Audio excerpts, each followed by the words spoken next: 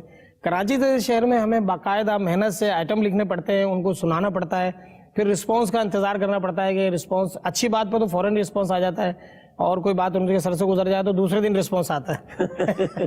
تو آپ ڈرامے پروڈیوس بھی کرتے ہیں؟ جی پروڈیوس بھی کرنا پڑتا ہے, کیونکہ یہاں کوئی باقاعدہ پروڈیوسر نہیں ہے ہمارے اندرون سندھ میں. یہ کراچی میں لاہور میں تو ہے, لیکن حیدرآباد میں باقاعدہ کوئی پروڈیوسر نہیں ہے. خود ہی مینیج کرنا پڑتا ہے ڈرامہ, خود ہی پیسہ لگانا پڑتا ہے, خود ہی نکالنا پڑتا ہے. اچھا, یہ بڑی محنت کا کام ہے. تو لوکل آرٹسٹوں کے ساتھ کرتے ہیں یا کراچی سے یا لاہور سے بھی کسی کو بلا لیتے ہیں؟ ہاں ڈارلنگ میں نے اللہ کے فضل و کرم سے اللہ نے اتنی عزت دی رب العالمین نے تھیٹر کے حوالے سے ہی, کہ میں نے تمام پاکستان کے بڑے اسٹار جن میں معین اختر صاحب شامل ہیں, عمر شریف صاحب شامل ہیں, رؤف لالا, شکیل صدیقی, سکندر صنم مرحوم اور کبھی خان صاحب, ان سب کے ساتھ ہی میں نے پرفارم کیا ہے. اور جو لوگ اسکرین پہ نظر آتے ہیں, میں اسکرین پہ اس لیے نظر نہیں آتا کہ میرا انٹیریئر کا کام بہت زیادہ ہے, تو میں ٹائم نہیں دے پاتا ہوں ٹی وی کو, لیکن جب جب مجھے ٹائم ملا تو میں نے بہت سارے چینل سے پرفارم بھی کیا. اسحاق صاحب آپ کا بہت شکریہ, ہم حیدرآباد میں تھے اور آپ نے ہمیں وقت دیا, آپ کا بہت شکریہ. آپ لوگوں کا بھی ڈپٹی ڈارلنگ اور ڈارلنگ آپ کا بھی بہت شکریہ کہ آپ ہمارے شہر حیدرآباد میں آئے, اور حیدرآباد کے حوالے سے آپ نے یہاں پہ ایک پروگرام کیا, اس کا بہت شکریہ. میں پورے حیدرآباد کی جانب سے آپ کا بہت شکریہ ادا کرتا ہوں.